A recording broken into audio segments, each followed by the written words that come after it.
Bienvenue. Bienvenue dans Clic. Merci de me recevoir. Merci Dominique. Alors, je me mets Tapi, asseyez-vous ici. Sur votre sujet de présentation, on a entendu cette chanson. Et c'est votre fille, Sophie Tapi, qui l'a choisie. On l'écoute. Bonjour Kik, bonjour maman. Kik m'a demandé de les aider à trouver la chanson qui te correspondait le plus et j'ai immédiatement pensé à celle des Beatles, tout d'abord parce que tu adores ce groupe depuis toujours. Je te rappelle que quand tu étais jeune, tu voulais te marier avec Paul McCartney. Et du coup, la chanson c'est All You Need Is Love. C'est vraiment l'amour qui t'a fait tenir dans toutes ces épreuves très très compliquées, les hauts, les bas, et c'est ce qui vous a fait surmonter tout avec papa. Et je trouve que c'est une énorme preuve de force de votre part. Et j'ai toujours été extrêmement fière d'avoir des parents comme vous. Et je suis extrêmement fière de toi et du parcours que tu as en ce moment et de la femme écrivaine que tu es devenue. Ça me touche. C'est vraiment une surprise, je ne savais pas du tout. Il ne m'a rien dit. Cachottière. Alors, vous vouliez épouser Paul McCartney? Ah, j'adorais les Beatles. Je sais, à l'époque, il y avait les pro-Beatles et les pro-Rolling Stones. Et moi, j'étais Beatles. Ils étaient peut-être plus, ils correspondaient peut-être plus à ma personnalité très calme, rangée. Et Bernard Tapie était plus Rolling Stone ou Beatles? Je ne peux pas vous le dire. Peut-être Rolling Stone. Mais à l'époque, on ne se connaissait pas. Alors, je vais vous parler de votre invitation. Ça n'a rien à voir avec la série Netflix. Parce que cet été, j'étais chez une amie, une très bonne amie que j'estime énormément, qui m'a dit « Il faut lire Bernard, la fureur de vivre ». Elle était en train de lire votre livre. Elle m'a dit qu'elle était épatée par cette histoire, par votre courage. Et elle m'a dit cette phrase que je trouve incroyable « Des femmes comme il n'en reste plus trop ». Oui, ce que je vous disais, je suis un peu un dinosaure. Non, mais je suis d'une autre génération. Voilà, j'ai fait ma vie avec un seul homme et il m'a comblé, on s'était trouvés. Au départ, c'était pas écrit. Hein. C'était assez difficile, mais on a appris à s'apprivoiser. Et puis, il avait des valeurs qui correspondaient aux miennes. C'était aussi ça, c'était très important. Au début, vous l'avez un peu fait galérer. Oui. Vous ne l'avez pas calculé du tout. Du tout. Lui, ça lui a donné un challenge, comme c'est un homme de challenge. Oui, de défis, toujours des défis à relever. Ouais. Et à quel moment il y a eu le déclic? À quel moment vous vous êtes dit, c'est le bon? Pas tout de suite. Pas tout de suite, parce que vous savez, j'ai attendu 17 ans pour lui dire oui. Non, il a galéré pendant 17 ans? Non, on n'a pas été mariés. On a vécu ensemble. Oui, voilà. J'avais 22 ans et lui, vous en rajoutez 7. Le premier bisou, à quel moment vous avez dit... Quand j'ai commencé à vivre avec lui. Donc, peut-être deux ans après notre rencontre. Parce que là, j'ai découvert, derrière cette personnalité très écrasante, j'ai découvert un homme très sensible et qui avait de vraies valeurs. Vous vous souvenez du premier « je t'aime » que vous lui avez dit? Que lui m'a dit. C'était lui le premier? Oui. Toujours lui qui a fait les premiers pas, pas moi. Et le vôtre? Peut-être au bout de quelques mois. Quand même, ça. On va parler dans un instant de votre histoire, parce que je trouve que ce livre, c'est ce qu'il faut lire au sujet de Bernard Tapie, tout simplement. On sait que la série, vous ne l'avez pas du tout validée, que ce n'est pas quelque chose qui vous plaît. Moi, j'aimerais bien que ce livre soit adapté au cinéma ou en série. Mais je suis d'accord, moi aussi. J'aimerais qu'il y ait un film, s'il y a un producteur que ça intéresse, j'aimerais bien qu'il y ait un film tiré de mon livre ou peut-être du synopsis qu'a écrit mon fils Laurent, qui connaît la vie de son père par cœur. Il est capable de vous dire à quelle année, qui a marqué le but, enfin bon, incollable. Et oui, j'aimerais bien qu'il y ait un film avec la vérité, juste la vérité. On n'a pas besoin de rajouter quoi que ce soit. La vérité est tellement plus belle. C'est pas la peine d'aller faire des scénarios abracadabrants. Pour vous, c'était quoi le plus grand mensonge dans la série? Il y a plein de choses qui m'ont interpellée. D'abord, moi, jamais je n'ai mis un œil dans les dossiers de mon mari, jamais rien dirigé. Et ça ça m'ennuie parce que dans ma situation, les gens peuvent se dire, ils peuvent confondre un peu la réalité et puis la fiction et se dire, mais après tout, de quoi se plaint-elle? Si elle était aux manettes, elle est aussi responsable, ce qui n'est pas du tout le cas. Donc ça, j'ai jamais participé à quoi que ce soit. Et puis aussi, Bernard n'était pas l'homme qu'on décrit. Il vend des téléviseurs au début, moi je ne l'ai pas connu à cette époque. Et à la fin de la série, on a l'impression qu'il n'a pas évolué. Alors si vous écoutez un peu les discours qu'il tenait, c'était quand même autre chose. C'est quelqu'un qui apprenait très vite et qui a évolué avec son époque. Enfin, regardez les débats qu'il a faits. Enfin, bon, voilà. Et je trouve qu'il n'y a pas cette évolution. Et puis dans la série, il manque des enfants. Enfin, bon, Oui, c'est vrai, il manque un enfant. oui, mais il en manque 2. 2 enfants, ouais. Ouais. Pourquoi? Je ne sais pas, il faudra demander à Tristan. Alors, Tristan m'a dit, mais c'est une fiction. Mais je vous dis, j'ai peur qu'il y ait un amalgame. Vous êtes reparlé après avec Tristan Segala, le réalisateur, depuis la sortie de la série? Oui, bien sûr. Bien sûr. Moi, je trouve que la série par elle-même, elle n'est pas mauvaise. C'est une belle histoire. Sauf que ce n'est pas l'histoire de Bernard et Dominique Tapie. Vous avez écrit « Je ne suis pas une femme de l'ombre, mais une femme qui guettait dans l'ombre ». Oui. Qu'est-ce que ça veut dire? Ça veut dire qu'avec un mari tel que Bernard, il fallait être toujours vigilante, ne serait-ce qu'avec toutes ces femmes autour de lui. C'était quand même un très bel homme. Il y en avait beaucoup? Ah oui, ouais. Comment vous les repériez, les michetonneuses? En fait, c'est pas les filles, c'était son attitude à lui. Ah. Quand je le voyais pas tout à fait à l'aise, je me disais, il y a quelque chose, il faut que je surveille ça de près. La voix devenait aiguë? Non. Pardon? Est-ce que sa voix devenait aiguë? Ah non. Non. Non, c'était une attitude. Il était plus naturel. Il y avait une rumeur avec Ophélie Winter. Vous en parlez? J'en parle parce qu'ils ont tourné un film ensemble. Le film de Lelouch, quand Lelouch lui a redonné une chance de refaire quelque chose, puisqu'il était interdit de tout. Et c'est vrai que ces images m'avaient un peu perturbée. Moi, j'habitais à Marseille à l'époque, donc j'étais un peu seule, je le voyais que les week-ends. Et oui, elle a bien essayé. Elle n'a pas réussi?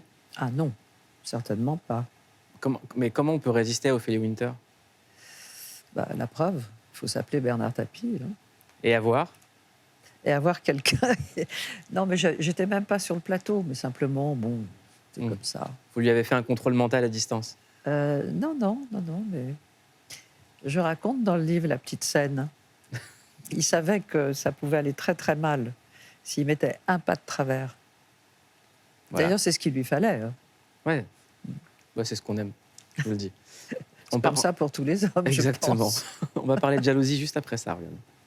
La jalousie, un sentiment universel qui nous a tous touchés un jour, peu importe notre âge. Et même si elle existe dans tous les types de relations, c'est sans doute dans le couple qu'elle fait le plus de ravages. Tu n'as jamais été jaloux à cause de moi, n'est-ce pas? Non, c'est vrai. Et pourquoi tu n'as jamais été jaloux à cause de moi? Mais je n'en sais rien, Alice. Peut-être parce que tu es ma femme. Si la jalousie obsessionnelle était considérée comme normale il y a quelques années, la parole se libère aujourd'hui autour de la toxicité dans les relations amoureuses. Car la jalousie peut devenir source de violence. Let me catch you looking at her again. Let me catch you looking at her again. Et les réseaux sociaux font la part belle aux jaloux. On stalk, on scrolle, on surveille nos conjoints. 40% des Français avouent ainsi avoir déjà fouillé le téléphone de leur partenaire. Un chiffre d'autant plus important chez les jeunes, car même si les nouvelles générations semblent casser les codes du couple et de la monogamie, il reste 50% à penser que la jalousie est une preuve d'amour. Tout ce qui manifeste un attachement est considéré comme une preuve d'amour, sauf qu'il y a attache et attache. Il y a l'attachement au sens le plus bienveillant du terme, et puis une façon de s'attacher à l'autre qui, pour le coup, peut être carrément névrotique, douloureuse, conflictuelle, et qui fait pas de bien à l'amour. Bref, la société a beau évoluer, les habitudes toxiques ont la peau dure. Mais que ce soit par manque de confiance en soi, par peur de l'abandon ou par besoin d'ajouter du frisson à nos relations, on est tous un peu jaloux. Je ne vois pas du tout ce que tu veux dire. Jamais j'ai été jaloux comme garçon. Alors on se demande finalement, est-ce que c'est possible de ne pas être jaloux? Dominique. Non, moi je crois pas. Je crois que si on aime vraiment quelqu'un, peut pas supporter qu'il aille voir ailleurs. Je parle de la jalousie réelle, avec des faits réels, une attitude sans équivoque. Et la jalousie toxique dont parle le sujet. Ça, c'est très désagréable. À un moment, au début de notre relation, c'était une jalousie toxique. Il a fallu que je lui fasse comprendre que c'était invivable. Comment ça se manifestait? Moi, j'avais envie de rentrer sous terre parce que il suffisait qu'un homme me regarde pour qu'il aille l'apostropher. Enfin, c'était invivable. C'est invivable. Vous êtes resté combien de temps avec Bernard Tapie? 52 ans. Alors, c'est quoi le secret pour que... Le secret, c'est que- de ne... voilà. de ne jamais se reposer sur ses lauriers. C'est-à-dire que on doit toujours faire attention à l'autre, se charmer, se surprendre. Et rien n'est acquis, en fait. C'est pas parce que vous êtes marié que... donc il faut faire des efforts dans les deux sens, essayer de comprendre l'autre, admettre aussi ses travers, et passer outre parfois. Enfin, moi, je vais beaucoup pardonner. Hein. C'est quoi la chose la plus difficile que vous ayez pardonnée? Qu'il ne m'ait pas écouté, qu'il ait fait de la politique. Ça, c'est une chose qui nous a amené beaucoup de problèmes. Vous pensez que c'est vraiment ça le début des gros problèmes? Oui. C'est ce que vous payez aujourd'hui, vous pensez? Oui. Est-ce que vous pouvez m'expliquer? Je pense que Bernard était un homme qui était fait pour faire des affaires. C'était un entrepreneur qui réussissait presque tout ce qu'il avait entrepris. Mais avec son parcours, après, j'ai appris à analyser. Parce que vous savez, quand vous êtes dans votre vie, vous n'êtes pas dans le présent. Vous n'êtes pas en train d'essayer de comprendre. Et par la suite, en écrivant mon livre, je me suis dit que tout ce qu'il avait fait et qu'il avait réussi, venant d'où il venait, c'était déjà un challenge. Il avait atteint un sommet qu'il ne pouvait pas espérer quand il était dans sa petite banlieue et fils de prolo. Et le fait d'arriver au sommet de ses entreprises, d'avoir tout réussi, pour lui, la fonction suprême, c'était être au service de son pays, parce qu'il était extrêmement patriote. Et il avait un tempérament, c'était quelqu'un de généreux, et qui voulait faire partager à beaucoup de personnes qui venaient d'un milieu modeste, leur donner l'espoir et leur dire j'y suis arrivé, vous pouvez y arriver. Et voilà, c'était par ce biais qu'il pouvait faire passer le message. Et quand il a été nommé ministre de la Ville, pour lui, c'était le summum, la fonction suprême. Et il voulait faire beaucoup de choses pour les banlieues. Il était déjà bien en avance sur son temps. Quand vous voyez ce qui se passe, c'était il y a 30 ans. Et je pense que comme il n'était pas du sérail, il était détesté et par la gauche et par la droite. Et en plus, il avait un parler vrai que tous les gens comprenaient, ce qui n'était pas le cas de tous ces politiques qui sortaient de l'ENA ou des grandes écoles. Et je pense que ça leur a fait peur. Et pour lui couper les ailes, et le couper dans son élan, il a quand même fait 12% aux européennes, le seul moyen, c'était de le mettre en état de cessation de paiement. Il était très charmé par François Mitterrand. Oui. Ils avaient une relation qui a duré très longtemps. Oui, ils s'estimaient l'un l'autre. Enfin, je ne sais pas si c'est le bon mot, estimer. Bernard était très impressionné par Mitterrand, et je pense que Mitterrand était impressionné par la fougue de Bernard, son talent d'orateur, d'emmener les gens dans son sillage, son énergie. Moi, il y a une déclaration de Bernard Tapie qu'il a faite au moment où il était malade, qui m'a énormément fait réfléchir. J'aimerais qu'on la regarde. Quand vous avez appris que vous aviez cette maladie, Vous êtes dit, je vais me battre comment, pourquoi, en faisant du tapis, en étant l'avocat de ceux qui ont J'ai ça? pas compris, parce que j'avais rien. Je fumais pas, je buvais pas. J'avais quelques emmerdes avec le Crédit Lyonnais. Et vous savez, le dicton populaire, il faut pas se faire de mauvais sang. Voilà. Vous avez fait beaucoup de mauvais sang. Beaucoup. C'est vrai. Il appelait son cancer le Crédit Lyonnais, parce qu'il a été complètement floué par cette banque. Quand il le disait à l'époque, personne ne le croyait. Et avec les années, tous ses détracteurs, et au cours du dernier procès, tout le monde a compris que le Lyonnais l'avait complètement floué. Et vous, comment vous faites pour ne pas vous faire du mauvais sang? Moi, je vais vous dire, j'ai tellement vécu de choses avec lui que j'ai une autre philosophie. Moi, je suis beaucoup plus calme, réfléchie.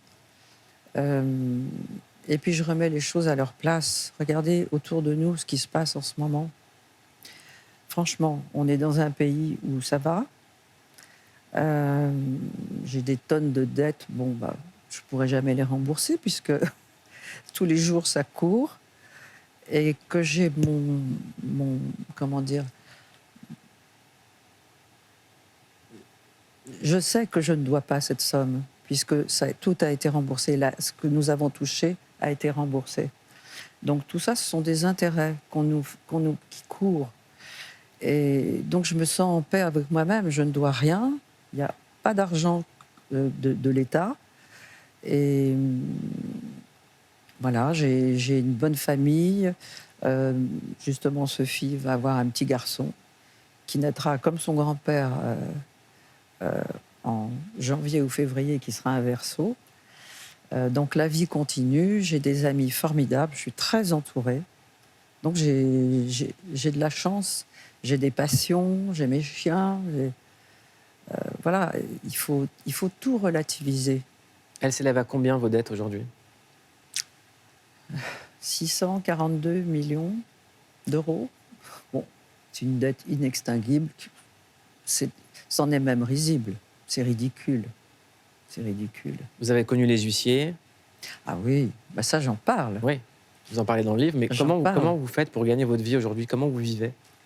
Je vis maintenant avec mon loyer. Enfin, Jean-Louis Levrault m'a logé pendant 1 an. Maintenant, c'est mon fils qui est aux États-Unis qui m'aide à me loger. Et puis j'ai j'ai la moitié de la retraite de député de mon mari. Mais l'argent, c'est pas une fin en soi. Ça ne m'intéresse pas. Il y a autre chose dans la vie. Si vous mettez sur la balance les problèmes d'argent, votre histoire d'amour et votre famille... évidemment, c'est comme ça. Oui, c'est comme ça. Ouais. Bien sûr. C'est quoi votre plus grande richesse aujourd'hui?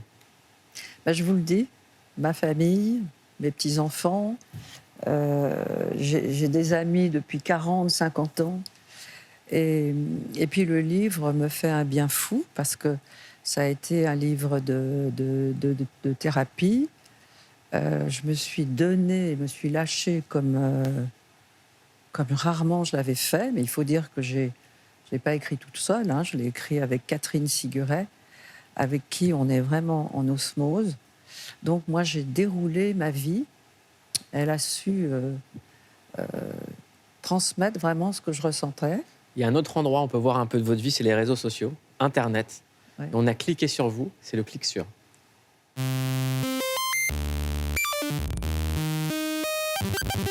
On a cliqué sur vous, Dominique Tapie. Et comment dire, vous êtes aussi présente sur les réseaux que l'OM en Champions League cette année. Sur Facebook, aucune trace de vous. Sur Insta, il y a bien un compte, mais 0 publication. Et sur X, le résultat est encore plus violent. C'est une honte. Et alors qu'on s'apprêtait à faire le clic sur le plus court de l'histoire... A new Guinness World Records title. C'est sur TikTok qu'on a trouvé quelques infos. Une interview où on apprend qu'on est pareil. Vous aussi, vous vivez en coloc. J'ai une colocataire adorable, elle est toujours de bonne humeur. Et vous avez quelques galères pour payer les agios auprès de la banque. Alors, les intérêts, à peu près, c'est environ dans les 467 millions d'euros. Ah ouais, vous voyez, monsieur Pichardier. Mais 137 € de découvert, c'est rien du tout. Je l'aurai un jour. Je l'aurai. Quand on clique sur vous, vous êtes la Dominique qui arrive en tête des listes des recherches. Bon, après, la concurrence est pas dingue, mais c'est toujours ça de prix. Et puis avec la sortie de la série Tapis, il y avait des articles sur vous de partout. Même pour annoncer que vous aviez vu la série. D'ailleurs, une série que vous n'avez pas forcément trouvé top. Bon bah, t'essaies de fermer ta gueule pour voir, d'appuyer sur tes boutons et d'arrêter de nous faire chier. Ok, bah on enchaîne. Merci. Mais on a aussi découvert que comme dans X-Files, la vérité était ailleurs. Et que Bernard communiquait avec vous. Vous savez qu'il m'envoie plein de signes. Hein. Et qu'il se manifestait de façon un peu bizarre. On va prendre une assiette avec les cèpes, comme ça on a une pensée pour lui. Et par 2 fois, il y a des champignons qui ont sauté et qui sont allés sur Sophie. En tout cas, Dominique, malgré vos déboires, vous restez toujours positive. Et ça nous rappelle étrangement quelqu'un. Je vois toujours le verre plutôt à moitié plein qu'à moitié vide. Parlez-moi de ces signes. Ah ben non mais c'est vrai, vous savez. Nous étions avec Sophie et son futur mari. Et je vous assure que c'est incroyable. Elle était devant une montagne de cèpes. Devant Baptiste, il y avait une montagne de poivrons. Et moi, j'avais des tomates. Ou j'en sais rien. Et on mange, on demande une assiette avec des champignons, parce que Bernard était fou des champignons, surtout des cèpes. Et moi, je n'en pouvais plus de manger ça. Et là, je dis aux enfants, écoutez, allez, on va faire un petit signe à Bernard, on va commander des cèpes. On commence à partager l'assiette de cèpes. Je vous jure que le champignon a sauté de la pile sur Sophie. Elle en a pris un sur l'épaule avant. On a cru que quelqu'un lui avait jeté, enfin, inexplicable. Mais en fait, j'ai appris qu'avec tous ces signes, il ne faut pas chercher à comprendre. Parce que c'est quelque chose d'irrationnel. Donc, on y croit ou pas. Moi, quand on me parlait de ça, j'ai des amis qui sont veuves, qui ont des signes. J'y croyais pas tellement, mais je vous assure que j'en ai eu plusieurs. Mon fils en a eu un aussi. Là, il s'est un peu calmé. On va pas chercher à comprendre. Non, il faut pas chercher à comprendre. Mais il avait une telle personnalité que je pense que même quand il est parti, il était toujours là. On va tirer les cartes ensemble. C'est l'interview à la carte, c'est parti. Fermez les yeux. Vous allez tirer une carte et chaque carte correspond à un thème d'interview. À vous. Hop. L'amitié. Donnez-moi l'interview. Pour vous, c'est quoi un ami ? Un ami, c'est quelqu'un qu'on peut appeler à n'importe quelle heure du jour et de la nuit et qui répond toujours présent. C'est quoi le pire, une rupture amoureuse ou amicale ? On parle de l'amitié, donc amicale. Pouvez-vous être ami avec quelqu'un qui ne pense pas comme vous ? Bien sûr. Quel est votre ami le plus bizarre ?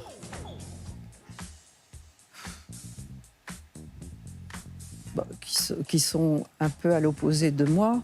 J'en ai une, oui, elle est une hurluberlue. Qu'est-ce qu'elle fait de bizarre ? C'est un électron libre, elle est dans son monde. Est-ce que, comme De Niro dans Les Affranchis, vous pensez qu'il ne faut jamais balancer les copains et toujours la mettre en veilleuse ? Alors, j'ai pas vu le film, mais oui, je serais de cet avis. Vous balancez pas les copains ? Voilà. Jamais. Voilà. Merci beaucoup. J'aimerais qu'on regarde une image ensemble avant la fin de cette émission. Olympique de Marseille. Oh. Regardez. Je me souviens que Didier Deschamps a apporté la coupe à Bernard Tapie lors du dîner.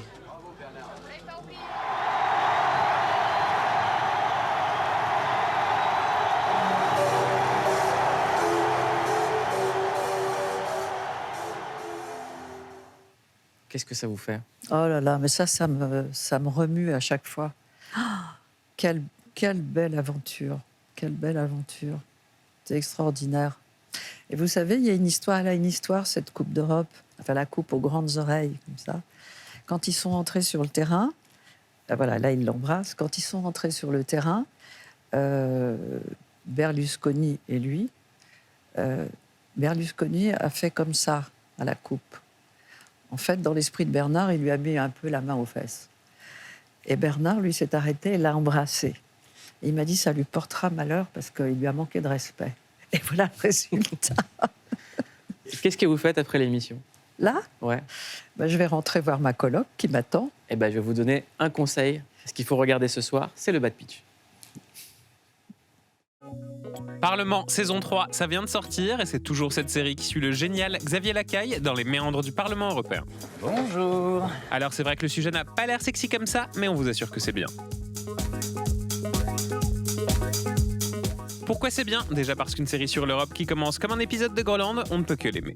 Ensuite parce qu'on adore Xavier Lacaille, que ce soit en attaché parlementaire en saison 1 ou en DIRCAB en saison 2, il a toujours ce petit air BA comme ça, qui n'a pas l'air de comprendre plus que nous ce qui s'y passe au Parlement européen, ce véritable caprice des dieux vu du ciel, je cite. Sauf qu'il n'est pas le seul à ne pas comprendre ce qui se passe à Bruxelles, le député pour lequel il bosse en saison 1 a l'air encore plus paumé que lui. Is he recovering from a stroke or something? Oh no, he's in full capacity right there. Quant à la députée pour laquelle il bosse en saison 2, elle a l'air de s'en foutre royal de la commercialisation des ailerons de requin, tant que ça lui permet de faire rebondir sa carrière à Paris, charmante bourgade où il y a café dégueulasse à 5 € servi par un connard, la ville lumière, quoi.